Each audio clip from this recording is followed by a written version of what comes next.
n'est-ce pas, en 2 Rois 4, qui parlait de la mort dans le pot.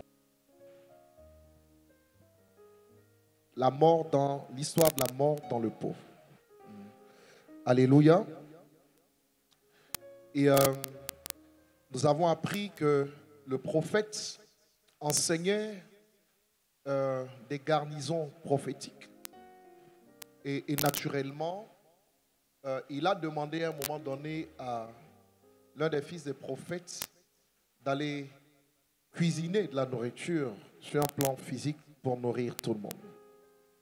Ce qui s'est fait, mais à l'exception que dans le pot, dans la marmite, s'est trouvée la mort. La mort parce que ce qui avait été mis là était un poison.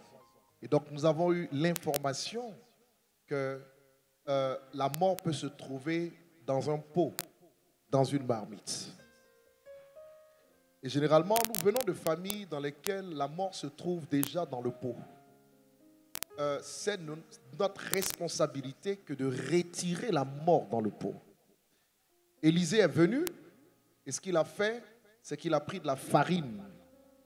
Il a mis de la farine dans la nourriture, et le poison est parti. Le pot est devenu à nouveau comestible. Je vous ai dit qu'hier, la farine incarne le pain. Et donc, naturellement, il a sanctifié la nourriture par le pain. Parce que la nourriture, c'est du pain. Il a remplacé le pain des humains par le pain divin. Et ça a opéré, n'est-ce pas, un assainissement prophétique pour que la mort s'en aille. Alors, naturellement,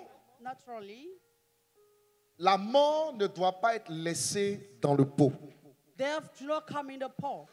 Alléluia. Hallelujah. Et donc, vous voyez, So you can see la mort est venue là par un humain. By a human being. Et Dieu a assaini le problème par un autre humain appelé prophète Élisée. And God cleared the problem using the prophet Elijah. Amen. Amen. Donc Dieu a assaini par une action prophétique through a prophetic action, au travers d'Élisée. Through Elijah. Le pot démoniaque and the demonic pot, ou la marmite démoniaque or the demonic sont des instruments entre les mains des ténèbres. An instrument in the hand of darkness.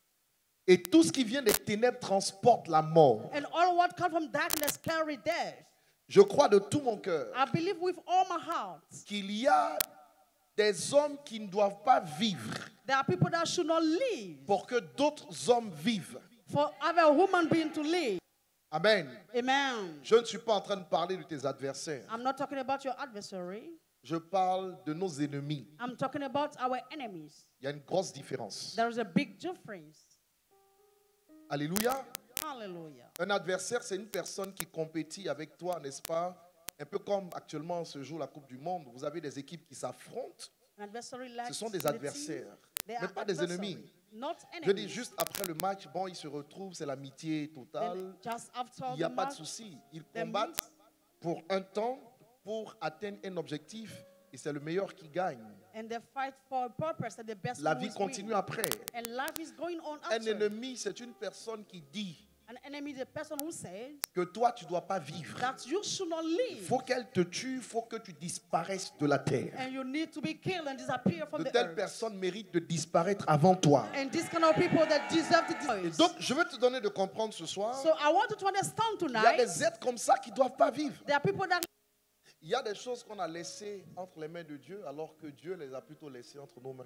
There are things that we left in the hand of God, but God left them in our hands. Quand Dieu ne voulait plus que Pharaon vive, Dieu a envoyé Moïse. Dieu ne s'est pas levé pour lui dire je vais te tuer. When God didn't want Pharaoh to live, he just sent Moses. Il n'interfère pas comme ça dans les affaires des hommes. God is God. He doesn't work like this in human beings. Il y a des lois, il y a des règles. There are some rules. Quand Dieu a voulu l'arrêter, Dieu a dû s'appuyer sur un humain qui s'appelait Moïse pour pouvoir arrêter un autre humain qui s'appelle Pharaon. He used Moses to stop Pharaoh. Ça c'est clair. And this is clear. C'est comme ça que Dieu travaille. This is how God works. C'est pourquoi je répète, je dis qu'il y a des hommes parfois dans nos familles qui n'ont pas le droit de vivre parce que leur présence en vie désignent la mort de plusieurs. Ils mettent la mort dans le pot pour assassiner les autres, particulièrement en fin d'année, pour arrêter des vies, pour faire du mal. Ce soir, tu vas prier contre de telles personnes et elles doivent être arrêtées au nom de Jésus. Donne-moi un amen majeur si tu veux comprendre.